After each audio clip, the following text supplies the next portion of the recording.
And he said, great, you can build a team to do it. Bezos has a phrase, he says, I'm right a lot because I changed my mind a lot. How do you get to be in LA? You make a lot of mistakes. You learn from them. It's hard to separate empathy when you're working with people in general. When the pressure is on and things are getting complicated, I tend to get calmer. This is Damien, level 8 director in Amazon. I would say my journey to the LA position, Amazon, didn't happen overnight, obviously. Yeah. I've joined Amazon about 5.5 years ago. But prior to that, when I first got out of university, I spent about 25 years at Microsoft. I expected to only be there for a couple of years and then go on to a new tech company. But the company was growing very quickly. There was tons of opportunities. It was easy to find a new area that was interesting once I kind of learned what I wanted to learn in one area or wanted to expand my scope.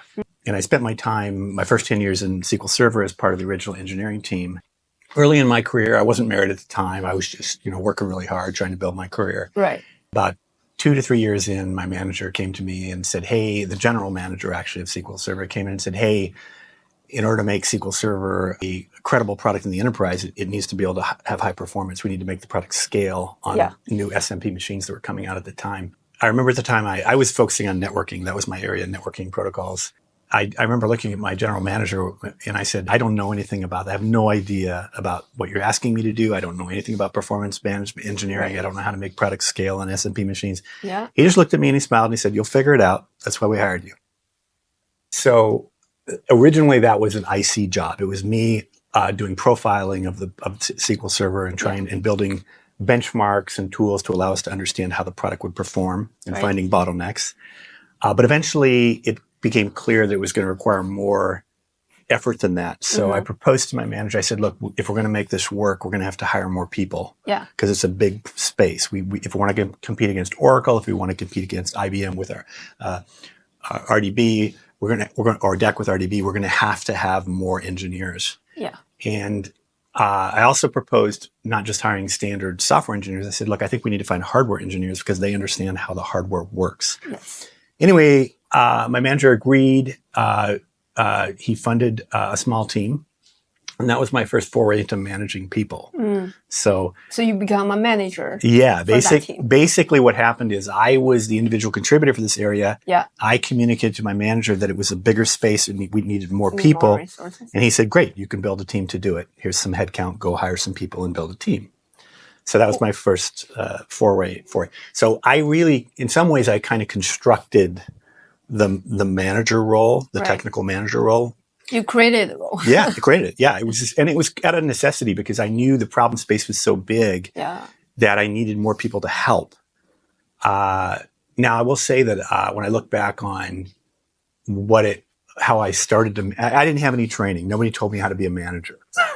And so I made lots of mistakes, but I learned along the way. And the other thing that really helped me is I hired a lot of really smart. So at your level, influencing senior stakeholders is critical. What have you find most effective when it comes to building trust and gaining alignment when you are working with people who may think differently than you? One is, obviously, you have to have the domain expertise to be credible. You have to be credible. You have to know what you're talking about. You have to know your space. Yes. 2, you have to build trust. We talk about earns trust here at Amazon. It's super important, not just at Amazon, but anywhere. If you earn trust, then people are more open to ideas that maybe they disagree with, or maybe they have a different approach. And I'll talk a little bit more about how you do that. The other thing is you have to be right a lot. Yeah. This is being right a lot, which is another one of our means you write a lot. Bezos has a phrase, he says, I'm right a lot because I changed my mind a lot, which basically means he listens a lot. So if you learn to be curious and listen, you'll be able to change your mind when it makes sense. Yeah. And then you'll become right a lot. So, but if you know your domain space, you earn trust, and you are right a lot, then that's a lot of what my job is about. It's just, you got to make good decisions. And the earns trust, one thing that I like to do with earns trust that I think is super important is if I know that I'm going to go into a meeting with somebody who might have a different opinion than I do on something, and I want to pull them into my thinking model, I will always start the conversation off on a more personal note, not on a business note. So I will, for example, I was meeting with another director in New York a couple years back that was a potential customer of ours. And I just quickly looked up to see who the person was. I'd never met the person before, but I looked on LinkedIn and I discovered that they were a pilot, private pilot.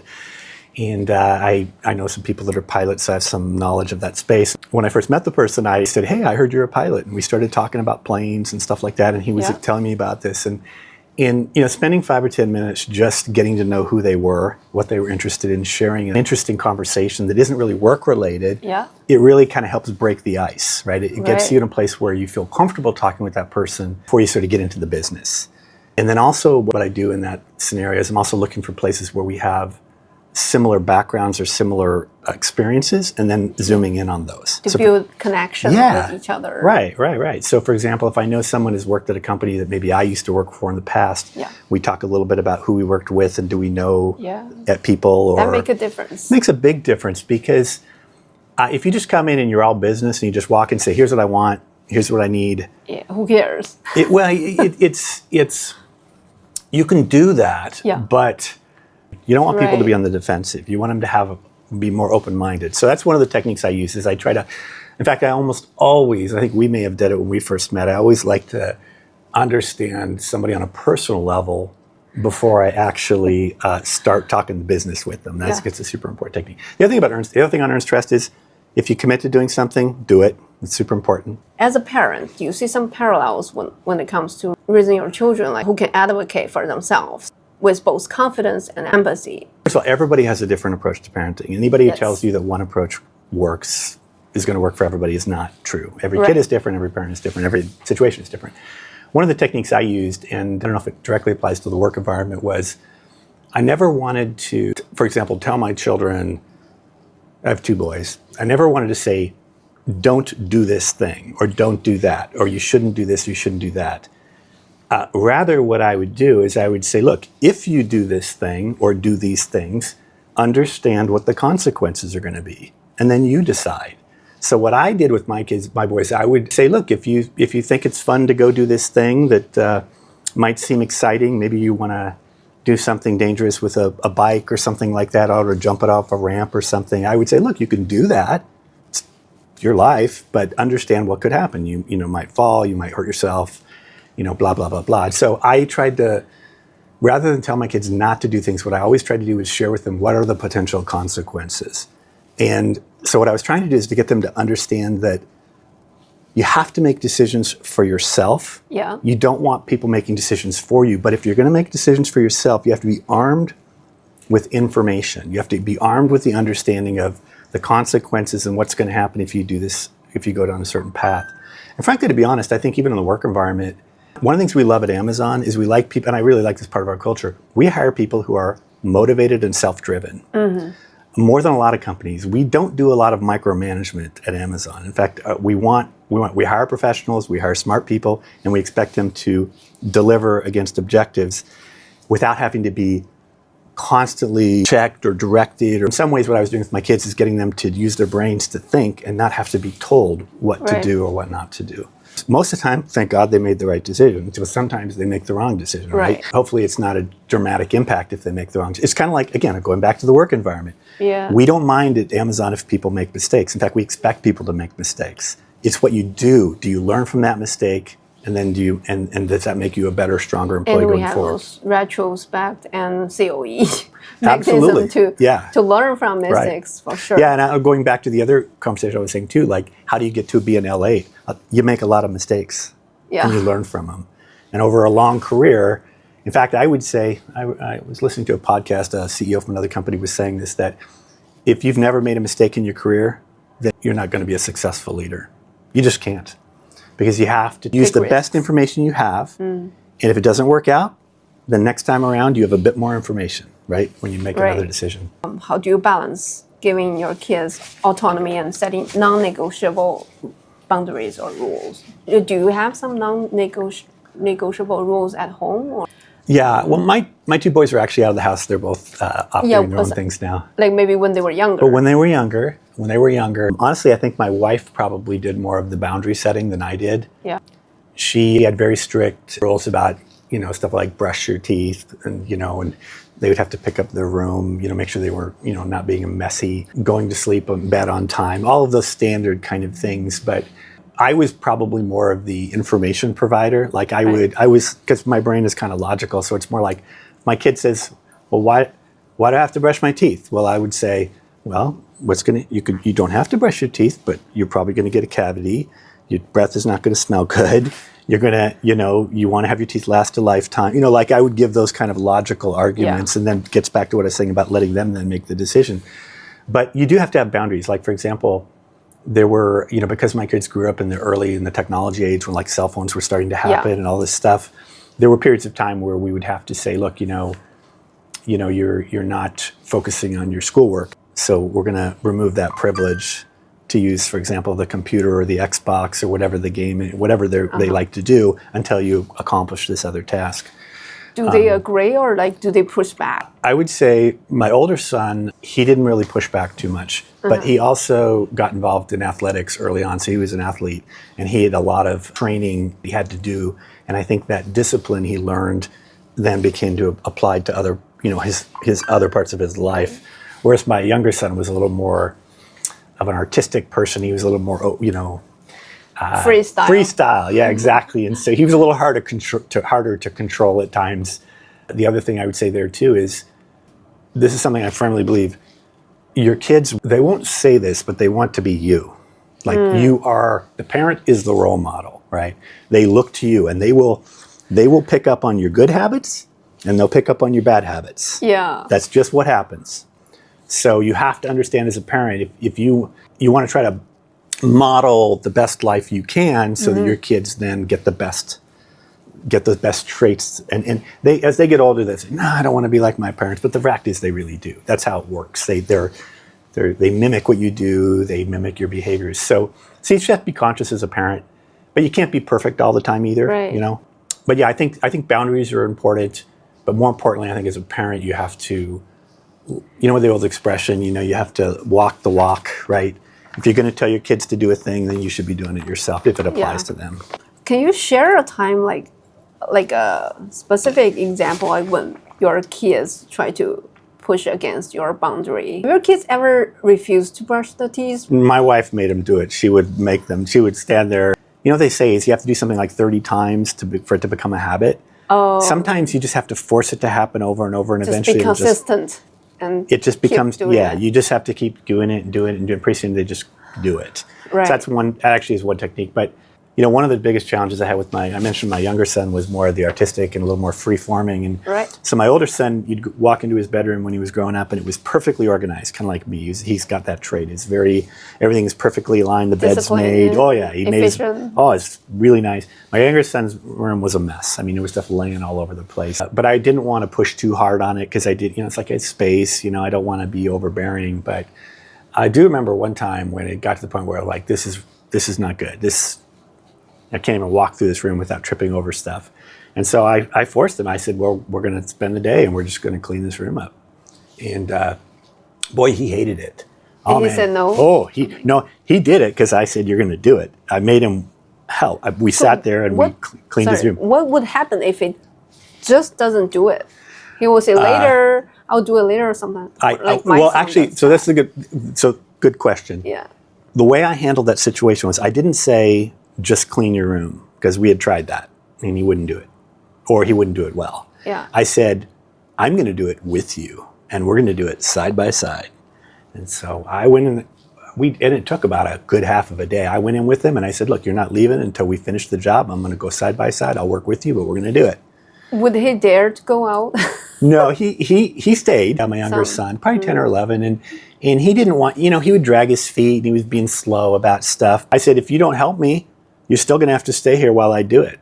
So you might as well help me. And I would say, hey, there's a thing here, an old toy. You never play with it. Can we give it away, or should we throw it away? And he's like, no, we can't do that. And I say, well, I would say, well, you need to explain to me what you're going to do with this thing. And then if you are going to keep it, then we need to make sure it's put away in an organized fashion somewhere. So, but the technique I used there was, I'm not just going to tell you to do it. I'm going to go side by side with you. And if I have to do this again, I'll do the exact same thing again. So I was participating I wasn't just telling him to do a thing. I was participating in it with him. So I guess the way to think about it would be, if he knew that I was going to spend the time, then probably it was important for him to do, if you know what I'm saying. Because sometimes as a parent, you just say, go do something. And the kid says, why? They love the question why. Why comes up, like, why do I have to do that? Why? But I think if you actually just do it with them, then they start understanding that you're not just, it's important enough for you to put your time into, therefore it must be important for them. That's just one example. Yeah. Like, can you share a time when empathy or self-awareness changed the outcome of a challenge in work? At least in my opinion, it's hard to separate empathy when you're working with people in general. If I know that somebody has something happening in their personal life that's affecting their work, but I need to get something done, there's always this balance of, okay, I know they have an external thing that's affecting their time or making it hard for them to focus, but I need to get a job done. So as a leader, you have to constantly be understanding how far you want to go to make sure you're not putting people in stressful situations. And you also have to have a long-term perspective. There's nobody I know in my entire career who at one point or another hasn't had a challenge, inside or outside of work, that was a temporary challenge. Maybe they're moving and it's hard, complicated, or maybe there's a medical condition, or maybe they're just being overwhelmed by family issues or whatever. Everybody has those periods of time in their life, and as a leader, you have to know that. Yes. And when you know that, you have to think long term and say, okay, there's going to be a period of time where I need to have empathy over the situation. I need to understand what's happening. I need to accommodate it, knowing that once that life situation is over, they will be back into their best form again, as opposed to just pushing hard. So how do you handle this? Do you find some other resources to help? Or just changing, you just adjust your expectations if you know that you have constraints you have to operate against. I've known many leaders who have been effective for periods of time by pushing people really hard and just like, I don't care what you think, I don't care what you've got going on, I need to get a thing done. And oftentimes they can get a thing done, but it will eventually catch up. They'll lose good people eventually, burn bridges that will hurt them later on when they're trying to be looking for new opportunities or new roles. I have some basic philosophy. One is the golden rule, treat people like you want to be treated, number one. As far as empathy in general, it isn't always just accommodating, it's also just listening. Sometimes people just want to provide you with a bit more context. They don't want you to necessarily solve a problem, right? That's actually a dangerous thing as a leader. Yeah. You don't want to try to solve people's problems for them, because that's not actually what people are looking for. What they really want is just understanding that, hey, there's some stuff you should, that I want to share with you, so you have better context. The way I operate is I almost always just kind of think about what would I do in that situation? How would I want to be treated? There's always ways to accommodate for situations like this. There's no one person in a team that is so critical that everything will fall apart if you need to adjust priorities or delivery dates or something like that. Single point of failure is not a good way to build an organization. Is it true that some people might like to be that single point because they feel more important? Maybe, but it also puts a lot of stress on people because they know that I can't take time off because if I leave, something's going to fall apart. That's terrible. It's too much pressure for people. How do you remain emotionally steady in times of chaos or pressure yourself? That's a really good question. This is not just me saying this. Plenty of people have told me this. I almost have a little bit of a stoic personality. When the pressure is on and things are getting complicated and there's big challenges, I tend to get calmer. I don't get emotional. I don't get nervous or anxious. I literally get super focused. One thing I learned many years ago, early in my career, was our business is messy. It's complicated. There's lots of competition. Things are moving very quickly. And if you aren't careful, you can get caught up in all that noise, and then you just get frazzled. There's too much stuff going on. Right.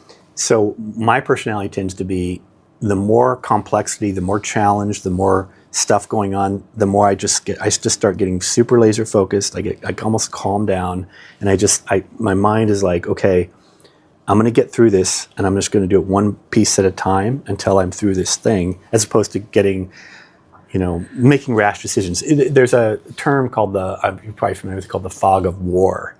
When you first enter the battle, all your plans just become worthless, and everything's just moving around too fast, and anything you hear or say or anybody says to you is likely not true or not accurate.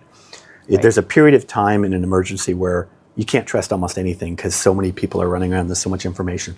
So when you're in the fog of war, You need to be very, very careful about not reacting too quickly on information that you're not sure is accurate.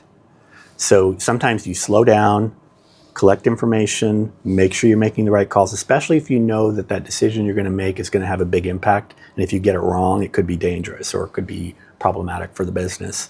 So yeah, my personality tends to be, if there's a big challenge, I just get super calm. I think about how to programmatically work through it. There's another expression I use that people hear a lot is, how do you eat an elephant? One bite at a time. By the way, don't eat an elephant. Elephants are nice animals. But the concept is that, there's something that looks impossible. Don't try to solve the impossible problem. Just take a piece of it, solve a piece, then go to another piece and solve it. And pretty soon you'll eventually break it down. It's always break it down. Yeah. The biggest thing I think people get challenged with, and I think it happens a lot when people are a lot of pressure in their jobs too, because they think there's this big giant deliverable they got to take on, and they're like, "Oh my God, get more nervous." Oh yeah, I got nervous. I got to have this by Friday. It's a deadline. I got to get this thing done, and it's just like it's scary. And pretty soon you're like, "How am I going to do it?" And then you get stalled. But if you just stop and say, "Okay, what's one part of that thing that I can get my head around?" Start. You do that piece, then you find another piece, and pretty soon you've actually got to your point. Some people just do it naturally. Some people can learn how to do it, but it is an important technique to figure out how to be calm in a pressure situation and just systematically break things down. For a project, so usually we have tight deadlines. How do you balance your work life? Do you push it to your after hours? Okay, so this is going to sound counter what I'm going to say, but I can be a procrastinator. You know what procrastination means, right? Okay, I tend to procrastinate, but not in a bad way. I actually use it as a method of prioritization.